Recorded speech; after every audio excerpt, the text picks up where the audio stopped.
Etcheongu.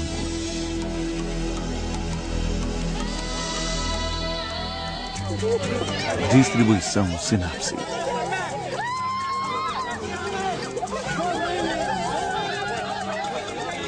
Pai, mãe, irmão, irmã. Essas palavras despertam uma cadeia de emoções e lembranças e estão ligadas com as nossas raízes mais íntimas e profundas.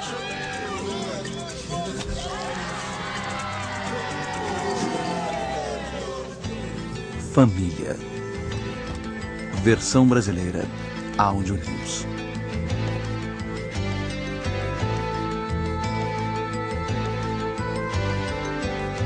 A família é o berço onde vivemos a infância e começamos a vida.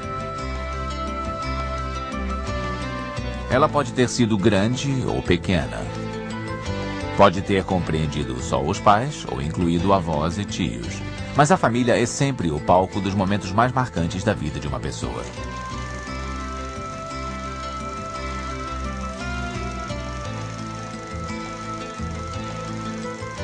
É na família que começamos a aprender sobre a vida. É nela que experimentamos as primeiras alegrias e os primeiros momentos de tristeza. Nossos primeiros sucessos e as primeiras derrotas. As sociedades e culturas não poderiam ter se desenvolvido se não existisse família. Mas ao contrário das famílias de antigamente, as de hoje em dia não são centros de produção de bens, nem guardam uma tradição importante que deva ser passada adiante. Mas ainda é a família que fornece o abrigo, o alimento e o carinho de que precisamos para nos desenvolvermos. Mais do que nunca, queremos preservar a família como um espaço de intimidade, segurança e conforto. Mas a família também pode ser um foco de tragédias e traumas irrecuperáveis. Historicamente, a instituição da família traz a marca da violência, do incesto e das rivalidades. Nem sempre ela é um refúgio de paz para seus membros. Às vezes, pode ser a origem dos seus problemas mais graves.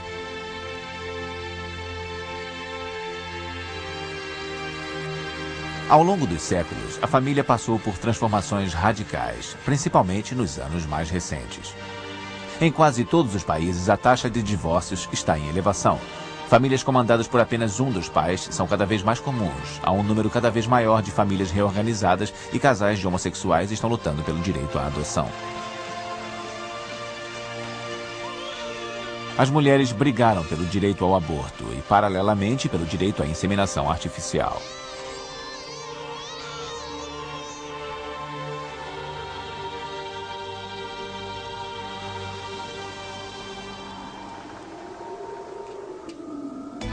Nos grandes centros urbanos, onde a noção de comunidade está desaparecendo, os pais quase não têm tempo para ficar com seus filhos. O governo interfere em tantos pormenores da vida cotidiana que há quem acredite que a família não tem mais razão de ser. Será que a família poderá sobreviver a esse momento crítico?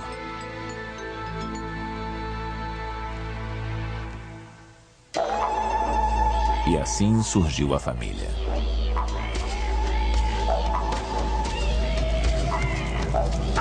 Como será que a família foi criada? Se é que pode ser estabelecido o momento de seu surgimento. O bebê humano depende dos adultos durante seus primeiros anos de vida. Isso criou a necessidade de uma organização social específica que girasse em torno do casal de pais. Diferentes da maioria dos outros animais, homens e mulheres participam juntos da criação da sua prole.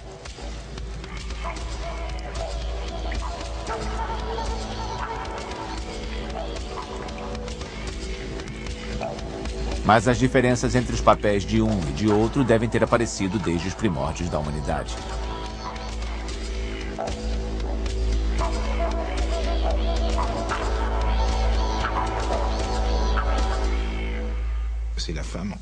Em princípio, a mulher está encarregada de amamentar a criança. Seu papel já está definido. Mas ela também está numa posição de desvantagem. Pode coletar frutos ou cultivar a terra sem problemas. Mas caçar já é outra história. Podemos imaginar que é nesse ponto que se inicia a divisão de papéis femininos e masculinos. Os homens saíam para caçar e as mulheres ficavam em casa. Nas sociedades primitivas, existia uma interdependência entre homens e mulheres. Nem sempre a caçada era bem sucedida. Cabia às mulheres coletarem 3/4 dos alimentos consumidos.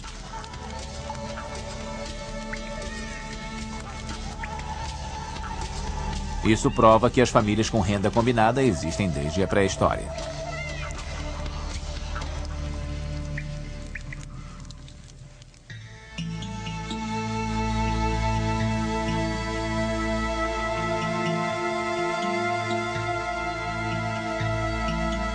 Os primeiros registros que temos sobre a vida familiar são provenientes do Egito Antigo e datam de 4.000 anos atrás.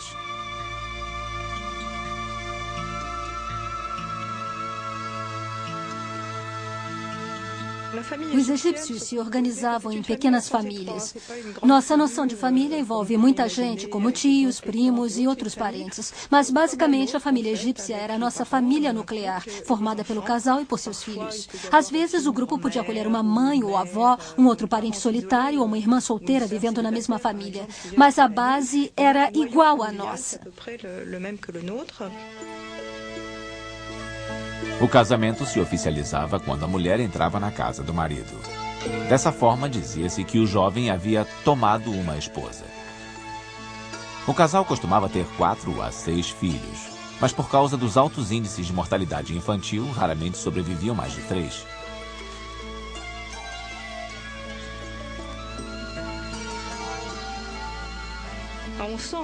Os egípcios eram muito ligados a seus filhos, não importando a idade deles. Podemos ver representações desses laços de família nas obras de arte. Há imagens de crianças em torno dos pais e eram elas que mais tarde garantiam os ritos funerários deles. Há obras de arte impressionantes nesse sentido.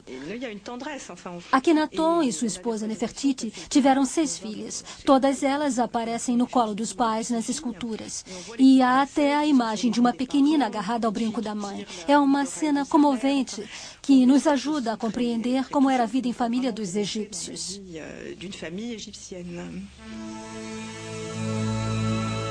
Os meninos eram importantes para perpetuar o nome da família, mas não havia discriminação dos bebês por causa do seu sexo. A mulher era responsável pela educação das crianças pequenas. Mais tarde, os meninos das famílias mais abastadas iam para as escolas para se tornarem escribas ou funcionários públicos.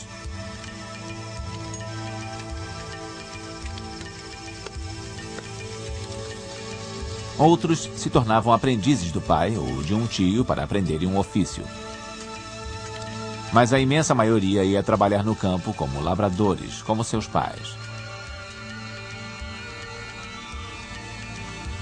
Já as filhas ficavam junto às mães. Elas aprendiam a fazer as tarefas domésticas e a comprar mantimentos nos mercados. Entre os egípcios, as mulheres não tinham o mesmo status que os homens, mas gozavam de direitos legais. Elas também precisavam aprender regras morais extraídas das chamadas palavras sábias. Segundo elas, os esposos eram ligados por laços morais de respeito e fidelidade. O marido era o chefe da casa, é claro, mas havia instruções para ele não perturbar a esposa pedindo alguma coisa que poderia pegar sozinho, por exemplo. Ele não devia fazer coisas desse tipo, devia respeitá-la. As relações se baseavam nesse tipo de atitude. Mas acho que em qualquer sociedade existem casais com uma relação mais explosiva. Se um marido batesse na esposa, ela poderia entrar com um pedido no tribunal para obrigá-lo a se comportar melhor. A punição da justiça egípcia podia ser severa o bastante para dissuadi-lo de repetir a agressão. Durante 2.500 anos, as relações na família chinesa foram regidas pelos ensinamentos de Confúcio, que atribuía uma enorme importância à questão da linhagem. A família tradicional chinesa inclui muitos membros. Todos os descendentes diretos vivem sob o mesmo teto, além dos tios e tias. O poder ficava nas mãos das gerações mais velhas e era irrestrito.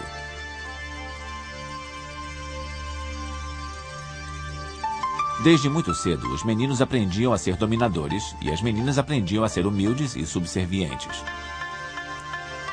Quando uma moça se casava, esperava-se que ela desse um herdeiro do sexo masculino ao marido. Se ela falhava nessa empreitada, o marido tomava uma segunda esposa ou uma concubina. Os chineses agiam segundo os dizeres de Confúcio de que o homem está para a mulher, assim como o sol está para a lua. Ele deve liderar e ela deve segui-lo para que exista harmonia.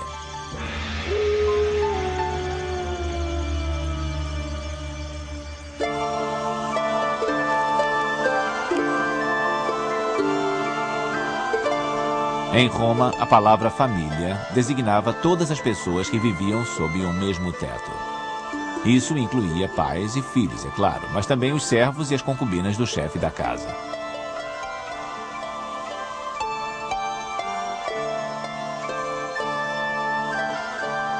As crianças tinham amas de leite, alimentação balanceada e aprendiam a fazer exercícios para que se tornassem belos jovens.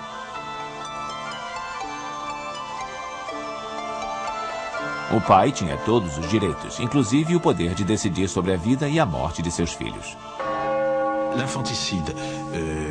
O infanticídio não significava necessariamente o massacre de crianças, mas os pais podiam abandoná-las. Se alguém não podia ou não queria mais sustentar um filho, podia simplesmente abandoná-lo.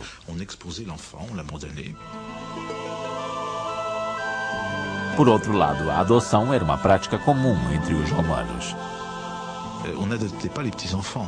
Eles não adotavam crianças muito pequenas. Sua motivação maior não era o prazer de criar um bebê. Pelo contrário, os romanos não alimentavam muito interesse pelos bebês. Eles deixavam sua criação a cargo dos escravos e começavam a se interessar pela criança quando ela estava maior. Basicamente, queriam um herdeiro com quem pudessem contar, que tivesse garra e coragem comprovadas. Olhando para uma criança de 1 ano, ninguém pode dizer que tipo de adulto ela vai se tornar.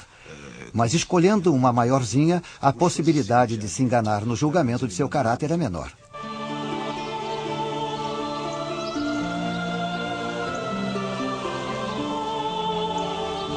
Em Roma, os filhos eram o bem mais precioso de seu pai. Eles levavam os meninos a todos os lugares, ao fórum, ao senado e aos banquetes, iniciando-os na participação na vida cívica. A função de pai e mestre, pater et magister, se acumulava numa mesma pessoa, que era responsável pela educação e pela disciplina do menino. O pai tinha a mais nobre das tarefas, ensinar seu filho a ter coragem, moral e física para defender o nome da família e a honra de Roma.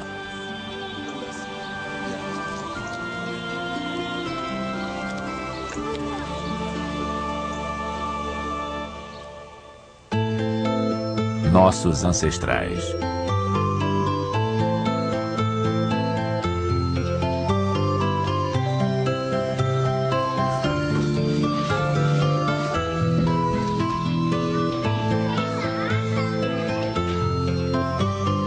Na nossa imaginação, as famílias medievais eram sempre agitadas, com muitos filhos dividindo a mesma casa com seus pais e avós.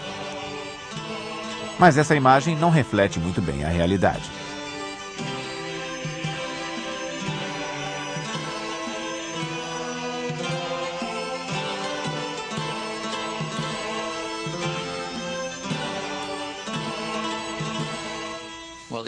Considerando o número de gerações que viviam sob o mesmo teto, podemos dizer que uma residência de nobres medievais era movimentada e não havia apenas um casal e seus filhos morando nos castelos.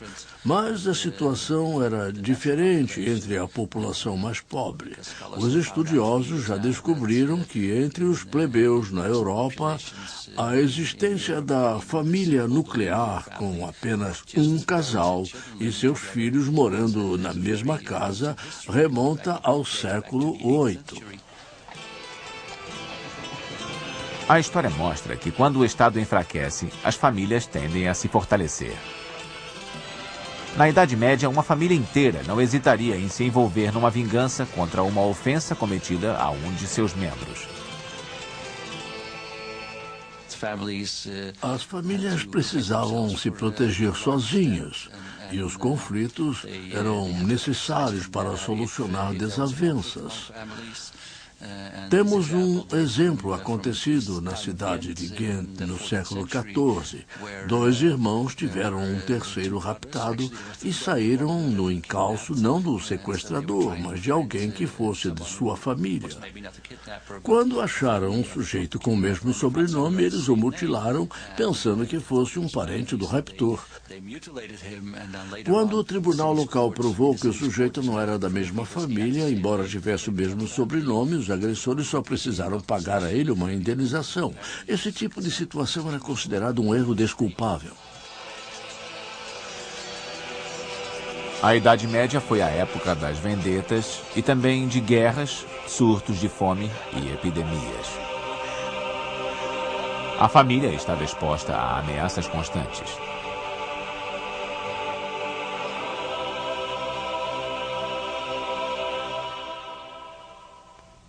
As pessoas sempre atribuem a instabilidade das famílias atuais ao fato de as pessoas estarem se divorciando e voltando a se casar e de meios irmãos estarem vivendo sob o mesmo teto. Essa mesma situação era muito comum no passado, mas por um motivo diferente do divórcio: a morte de um dos cônjuges. A taxa de mortalidade era alta. Não mais alta do que a mortalidade infantil, mas era bem alta também entre os adultos. Era muito comum que os casamentos terminassem depois de 7 ou 10 anos por causa da morte de uma das partes. E o viúvo ou viúva frequentemente voltava a se casar, acolhendo filhos de outras uniões, como acontece hoje. Temos muitos exemplos disso nos contos de fadas. Na era pré-industrial, as famílias geralmente habitavam um único cômodo. Tudo acontecia no mesmo espaço: as refeições, o trabalho e o repouso.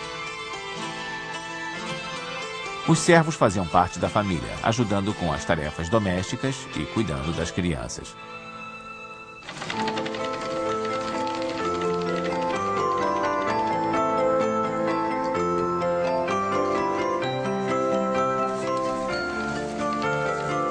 A mulher gerava 5 ou 6 filhos ao longo da vida. Desses, apenas a metade chegaria à idade adulta.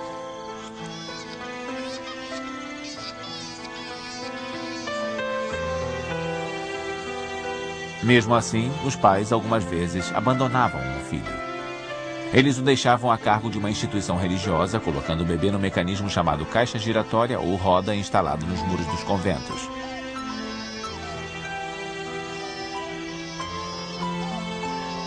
Os pais que abandonavam seus filhos não faziam isso por crueldade. Eram casais normais que se viam numa situação inesperada de pobreza extrema, como acontece hoje, e não tinham mais condições de sustentar os filhos.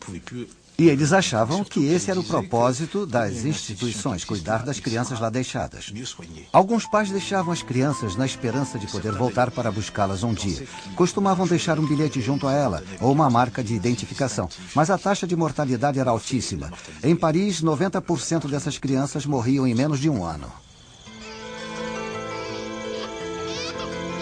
Esse quadro pode dar a impressão de que na era medieval os pais não se importavam com seus filhos. Mas talvez mostre simplesmente que as condições de vida deles e seus costumes eram diferentes dos nossos. A ideia de enfaixar os bebês, por exemplo, nos parece uma crueldade. Eles embrulhavam o corpo da criança, restringindo seus movimentos. Mas isso era feito com motivo. Eles se preocupavam com o desenvolvimento da criança. Eles viam os bebês como criaturas retorcidas e com os membros enrolados. Eles as enfaixavam para eles se acostumarem a ficar retos numa posição mais humana e menos animal. O enfaixamento também mantinha os bebês bem aquecidos e muito protegidos. Desse modo, eu acho que isso era considerado como um ato de bondade e não uma prática repressiva, não.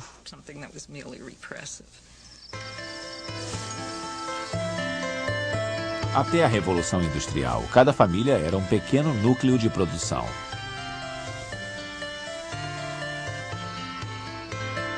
Desde muito cedo, ao menos entre os plebeus, as crianças deviam cumprir a sua parte do trabalho.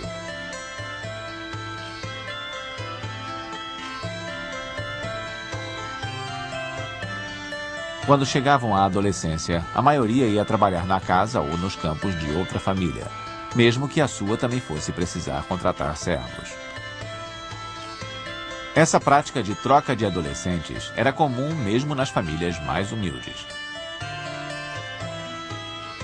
Os jovens não podiam formar a sua própria família até juntarem o dinheiro para comprar suas próprias terras. Em geral, isso os obrigava a esperar até depois dos 25 anos. A industrialização da Europa se deu no século XIX e os lavradores migraram para as cidades em busca de liberdade e trabalho. Dessa época em diante, os jovens começaram a se casar mais cedo. Mas as condições de vida eram precárias. As famílias de operários se espremiam em cortiços insalubres, em sótãos e porões. Elas viviam num mundo barulhento, imundo e mal cheiroso. Nas cidades, o esgoto corria a céu aberto, a água era poluída e não havia banhos públicos. Os problemas de saúde pública eram enormes. Em 1852, em Liverpool, a expectativa de vida dos operários da indústria têxtil girava entre os 17 e os 35 anos. Em Manchester, metade dos filhos dos operários não passava dos 5 anos de vida. Dentre todas as transformações sofridas pela família nesse período, a mais importante foi, sem dúvida, a mudança radical no seu papel. A casa não era mais o local onde o trabalho era realizado. Para os mais pobres havia as fábricas e para os outros havia as oficinas e as lojas. Então, qual seria a função da família, da casa? O foco de atenção passou para questões que pareciam invisíveis anteriormente. Eu não acredito que elas não existissem, mas apenas não eram levadas em conta. Só que quando as pessoas passaram a sair de casa para trabalhar e voltar a ela, a casa se transformou num lugar para estar em contato com as pessoas de quem se gostava. Pessoas com quem se tinha uma ligação emocional e um lugar para descansar. E foram esses os aspectos cuja importância cresceu. Os conceitos de lar, docilar e de o lar é onde está o seu coração só apareceram a partir daí. São conceitos bem recentes. A ideia de família que temos atualmente só se formou no século XX. Depois da Segunda Guerra, aconteceu um fenômeno demográfico sem precedentes na história. O chamado Baby Boom.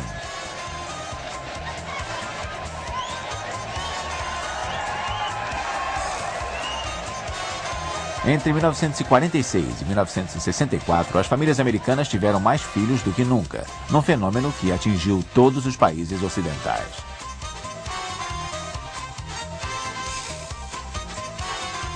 Na França e nos Estados Unidos, a taxa de natalidade aumentou, mas foi o Canadá que bateu todos os recordes. No auge da onda de nascimentos, cada mãe tinha, em média, 4 filhos. Em 1996, os filhos dessa geração correspondiam a 33% da população.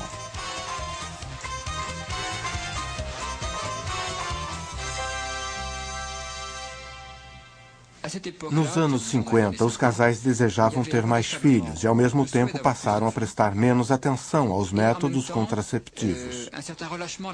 Quando questionados depois, muitos afirmaram ter tido filhos que não desejavam. Sendo assim, aconteceu um fenômeno duplo. Passou a haver mais filhos desejados pelos casais e mais filhos indesejados. E talvez isso tenha acontecido em parte por causa da euforia do pós-guerra.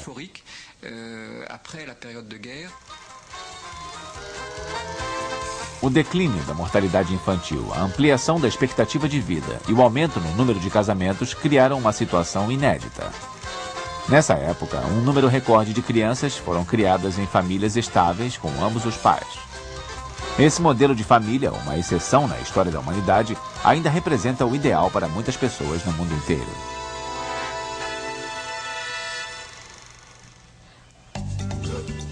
Países diferentes, costumes diferentes.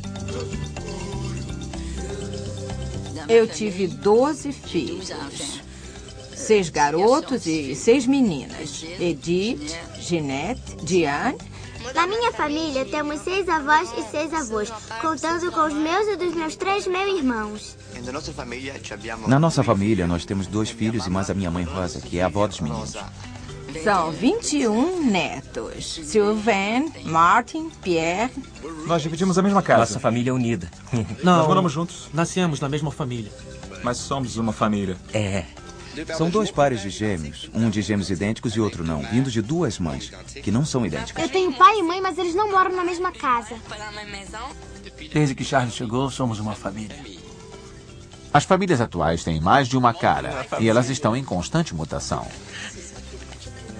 Olivier e Felipe. Não sei se estou esquecendo alguém. Somos uma família. Todas essas pessoas formam famílias, cada qual à sua maneira. Mas qual é o verdadeiro sentido de uma família?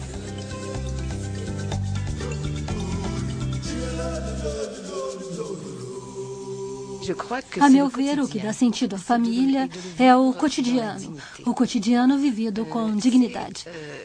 Isso é fundamental, é a base da família e é a primeira preocupação de todo ser humano.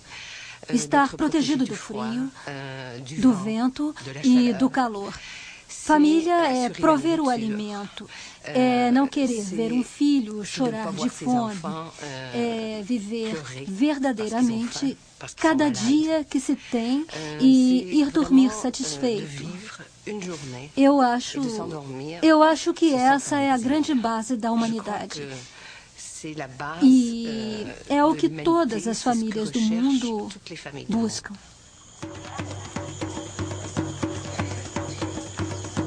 Em alguns lugares da África, a paternidade é assumida por grupos de pessoas. A mãe, as irmãs dela e todas as mulheres da mesma idade cuidam do seu filho.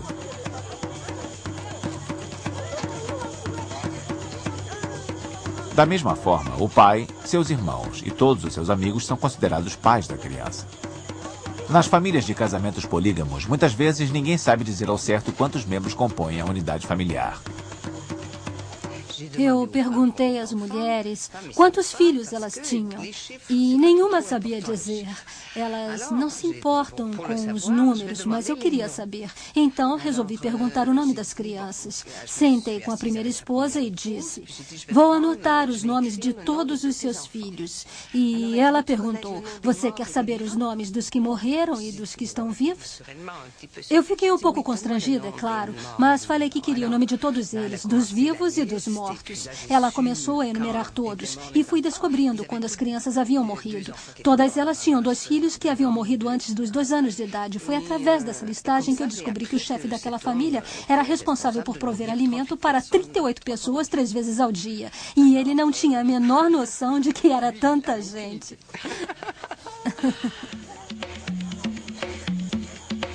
Achava-se que a urbanização, a educação, a conversão ao cristianismo e a inserção na nova ordem mundial mudariam o modelo de família africano baseado na poligamia.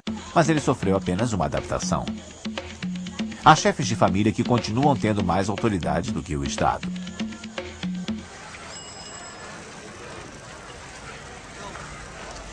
Na China, o governo aboliu a autoridade patriarcal e instituiu a igualdade entre os sexos. Mas, na prática, os costumes ainda trazem a marca da cultura familiar tradicional.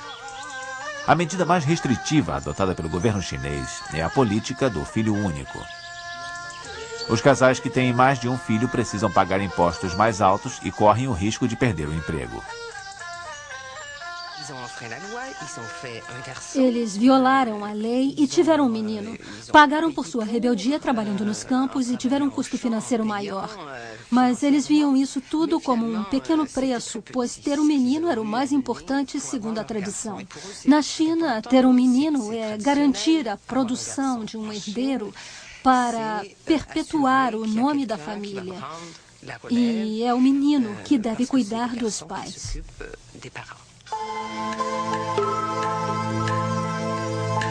A política do filho único levou graves consequências ao povo chinês.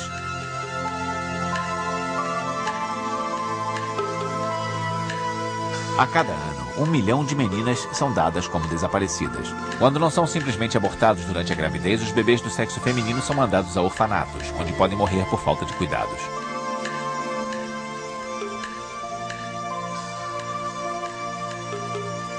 O desequilíbrio demográfico é absurdo. Somente na província de Hunan existem 175 meninos para cada 100 meninas.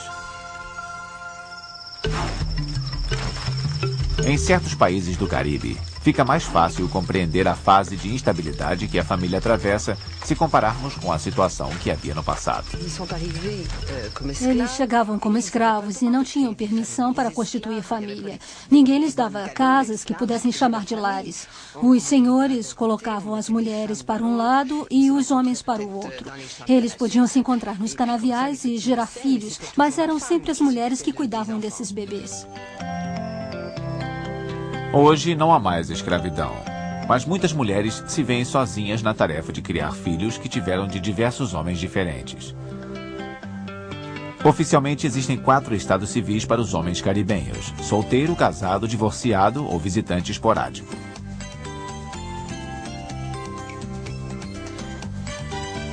No Brasil, assim como na maioria dos países da América Latina, os homens ainda são muito machistas.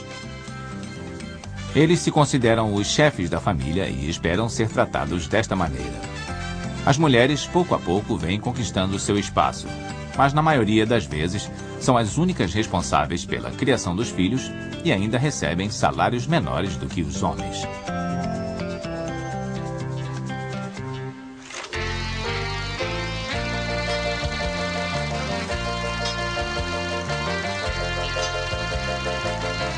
Nos Estados Unidos, a família é considerada a base da nação.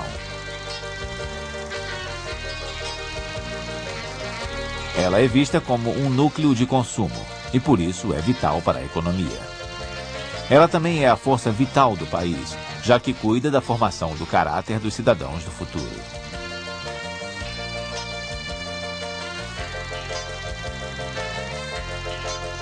Mas, nas últimas décadas, a sociedade americana foi abalada nas suas fundações.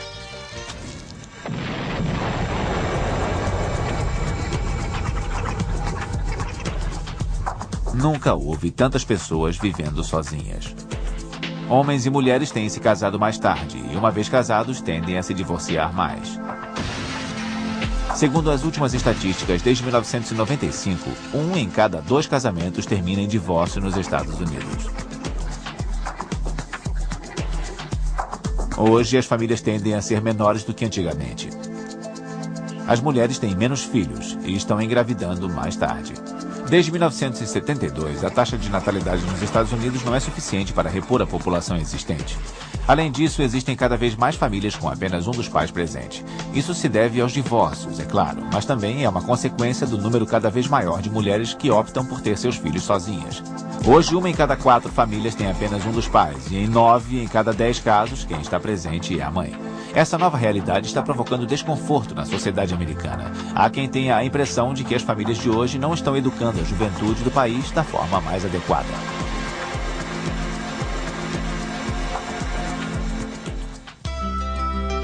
A família em crise.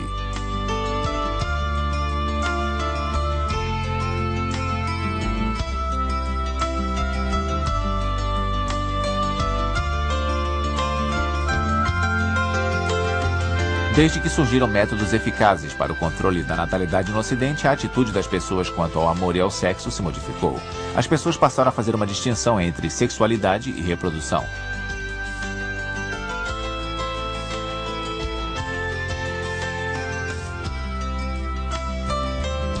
Em geral, todos os bebês que nascem hoje em dia foram desejados.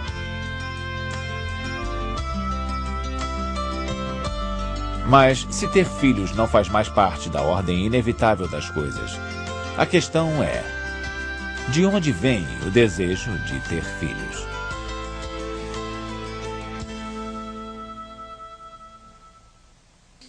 Se vocês querem uma resposta racional, acho que não existe nenhuma hoje em dia. A chegada de um bebê para um casal feliz, que se entenda bem, irá trazer preocupações e complicações. Manter um bebê custa dinheiro. E os pais precisam reorganizar as suas vidas, porque o bebê irá tomar muito tempo de ambos. E, é claro, hoje sempre existe a opção de decidir que não é o melhor momento para se ter um filho.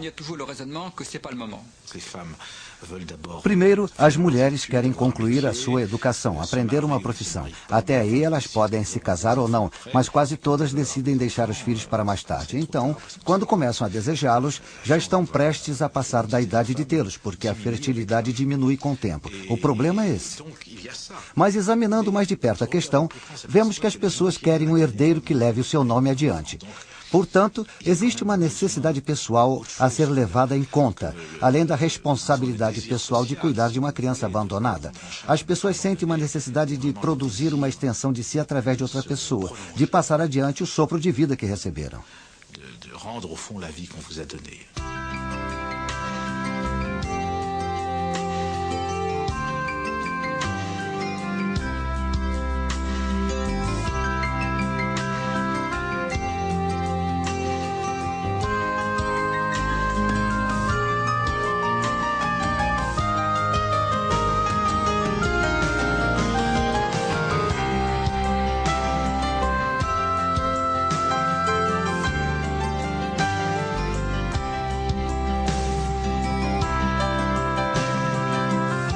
Certos casais desejam tanto ter um filho que recorrem à inseminação artificial.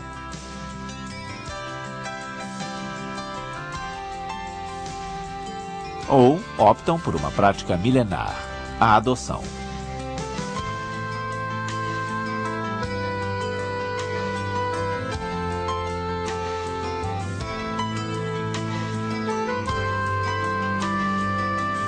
Nos últimos anos, os valores familiares dos ocidentais mudaram completamente. Os pais são estimulados a buscar a sua satisfação pessoal em primeiro lugar, e isso provoca instabilidade na vida das crianças.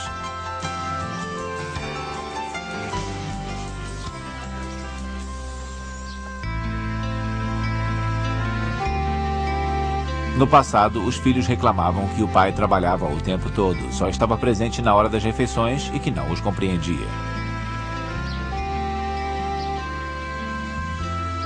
As crianças de hoje têm um problema bem mais grave. A figura paterna desapareceu completamente.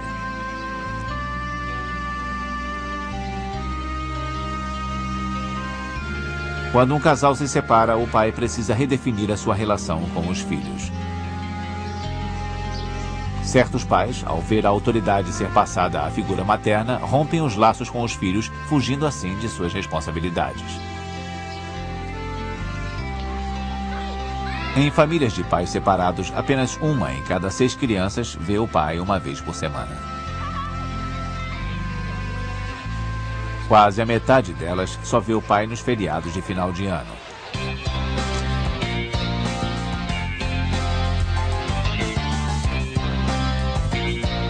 Nos anos 70, dizia-se que era preferível uma criança enfrentar a separação dos pais a assistir às brigas entre eles.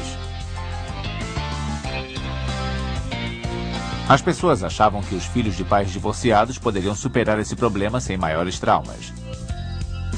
Desde então, os acontecimentos têm mostrado uma realidade diferente.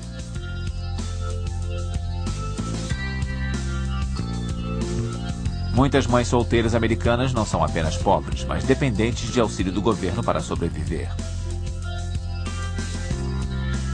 Entre os filhos, mais de 1/3 sofre perturbações nervosas e aumentam os riscos de evasão escolar e envolvimento com drogas. É claro que não são apenas os filhos de famílias desfeitas que estão tendo problemas. Na sociedade moderna, a adolescência é um período especialmente difícil.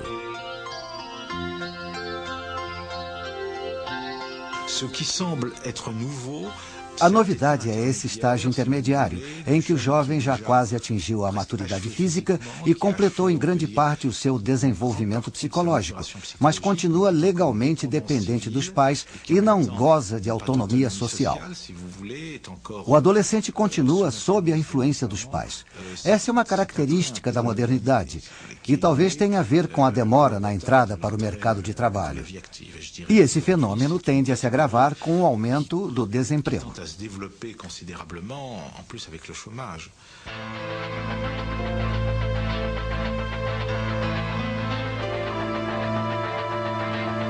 Os adolescentes fogem de controle, ficam cada vez mais violentos.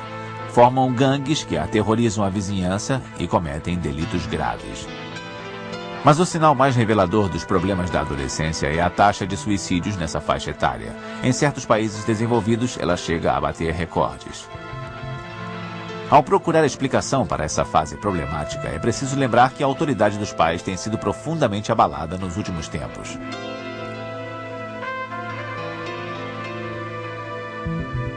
O abismo entre as gerações está cada vez mais profundo. Os jovens deixaram de ver os mais velhos como modelos de comportamento e, mais que isso, os idosos parecem abandonados por suas famílias.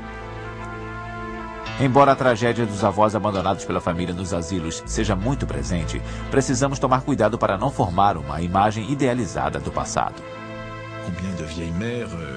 Quantas mães idosas já não morreram antes do tempo porque alguém pôs veneno na sua sopa? Às vezes, elas eram consideradas um peso morto a ser carregado pela família, que devia ser eliminado.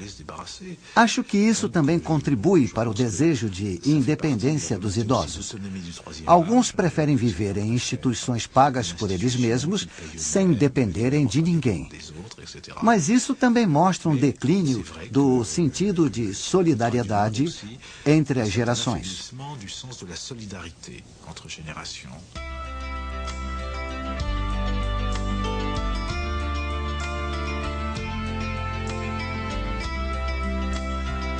O abismo entre gerações acaba privando os pais de uma rede natural de apoio que poderia ajudá-los imensamente. Ao mesmo tempo, os mais jovens têm se ressentido pela falta dessas relações especiais, carregadas dos valores e da sabedoria que constituem a grande riqueza da convivência familiar.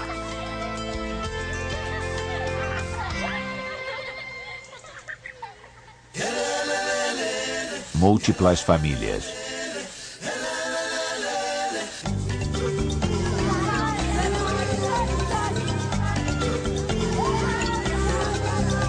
A família é uma instituição tão importante que ninguém consegue se manter indiferente ao seu destino. Os pessimistas temem que ela deixe de ser o casulo de segurança que prepara as crianças para a vida adulta. Os otimistas celebram a sua habilidade de se adaptar aos novos tempos. De qualquer maneira, teremos uma visão muito limitada se tentarmos avaliar os rumos da família com base apenas nas 2 gerações anteriores à nossa. A imagem que temos de família tradicional vem dos anos 50. Mas basta voltar um século no tempo para perceber que o modelo de família dos anos 50 foi único na história do homem. E quanto aos filhos, esses sempre deram dor de cabeça aos seus pais.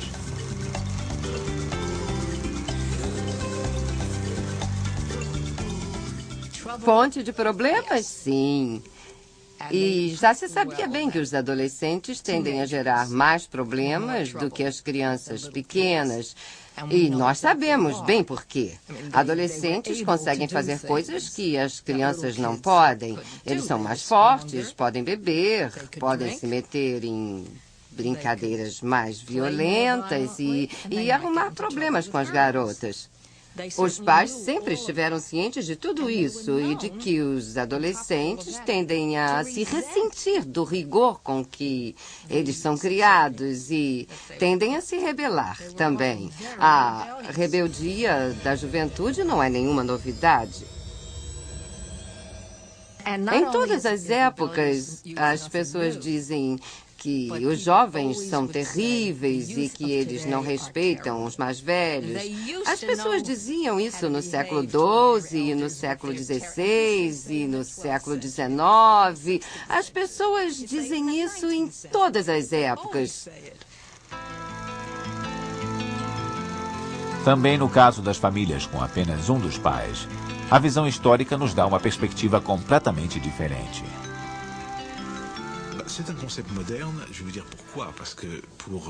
Esse é um conceito moderno. Para criar um filho sozinha, a pessoa precisa ter meios para isso. Essa opção é quase um luxo de países desenvolvidos, onde há previdência social, um governo atuante e alguém de fora do grupo familiar que possa ajudar.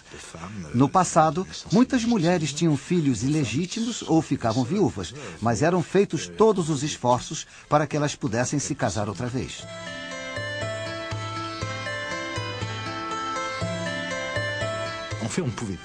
Na verdade, era impossível que as pessoas ficassem sozinhas com seus filhos. Se fosse um homem, ele precisaria de uma mulher para cuidar da casa e das questões que hoje em dia ficam a cargo das creches, jardins de infância, escolas e dos problemas que são assumidos por outras instituições.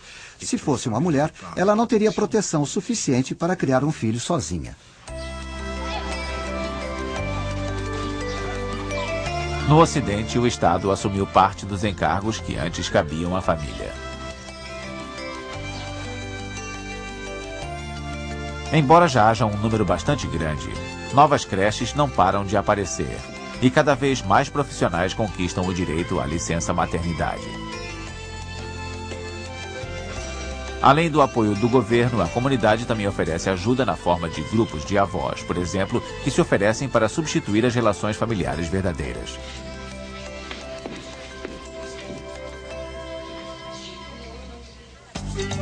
Os modelos de família começaram a se multiplicar nos anos 60. Mais tarde, a estrutura familiar passou a se organizar em torno de alguns padrões fixos que as pessoas adotam por determinados períodos de suas vidas. Hoje, as crianças podem ser criadas em famílias com ambos os pais, com apenas um dos pais, ou numa família reorganizada a partir da separação de outras. Quando ficam adultas, elas podem passar por uma sucessão de estágios que inclui morar junto com alguém, casar-se, divorciar-se, casar-se novamente e talvez até passar por um segundo divórcio. Obviamente, a estrutura familiar continuará em mutação.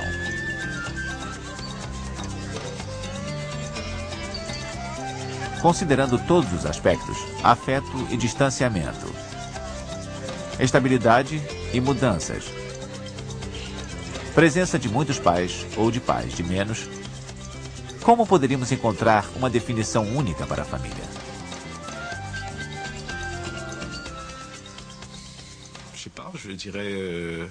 Eu não sei.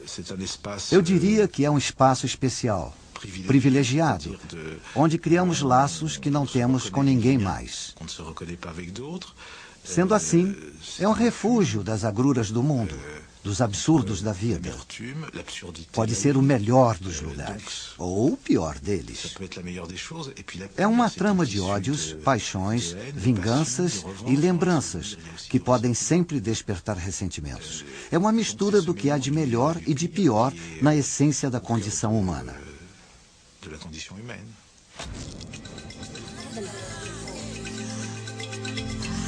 Não existe mais um modelo único de família, institucionalizado e aceito por todos. A família mudou. Hoje, tolerância e diversidade são palavras-chave. Essa diversidade é o resultado de um século de lutas por liberdade, principalmente pela liberação das mulheres e crianças.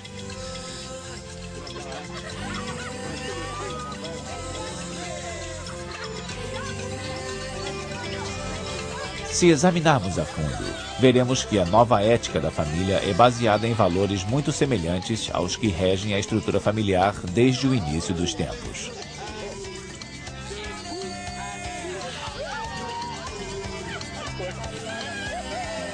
comprometimento moral e emocional de seus membros, o cuidado que eles têm uns com os outros e a força dos laços que mantêm a sua união.